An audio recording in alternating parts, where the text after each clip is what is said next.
Hi, I'm NewsTaco editor Sara Inés Calderón, and this is your super spooky Halloween NewsTaco Roundup. This week, my top pick had nothing to do with Halloween, but I thought it was super cool, which was a story about what separates Latino hipsters from all the other hipsters. We had a really positive response from y'all on that story, so definitely check it out. Then, of course, we did have a lot of Halloween coverage. I put together a little story with all of our Halloween coverage on it, so check that out.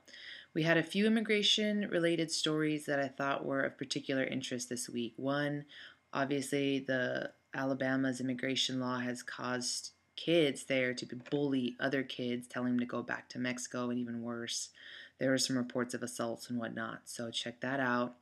There was a story about Marco Rubio, the Florida senator, lying about his family escaping from Fidel Castro in Cuba, and it got tangled, and it's a tangled web we weave. So definitely check that one out. There was a story about that Victor Landa wrote about how 4,000 U.S. citizens or legal residents may have been detained by ICE. Some may have been deported. It's really interesting.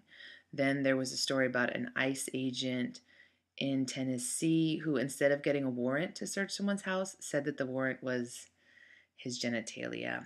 Constitutional issues there, if you ask me. So then, of course, there's my favorite, our culture section. Oh Hell's Nah wrote a great piece about how she became a feminist and how feminism is for Latinas too. There was a story about how East LA has its own accent, which, since I know people from East LA, I found particularly interesting. However, I thought, since I also lived on the border and know people from the border, that a lot of the accents, as described in the story, kind of sounded similar to me to a lot of the way people talk on the border, so that was cool. Then I wrote a piece about how I don't want to be the ambassador of all Latinos and explain every little thing that seems like what's up with those people to non Latinos. There was a really cool story from our contributing editor, Renee Saldana, about how El Chicano and Linda Ronstadt should be inducted into the Rock and Roll Hall of Fame.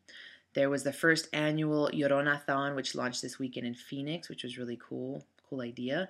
A Florida congressman actually said that he objects to this Hispanic speaking district out there, so that one's worth a read. And finally, the Army has teamed up with a leading Latino engineering association to try to push Latinos into the Army, and once in the Army, into STEM fields. So all in all, we had some pretty cool stuff this week. Definitely check it out.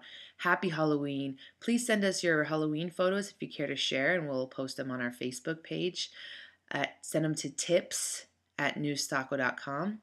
I'm Sara Inés Calderón, your NewsTaco editor, and have a great Sunday. Thanks.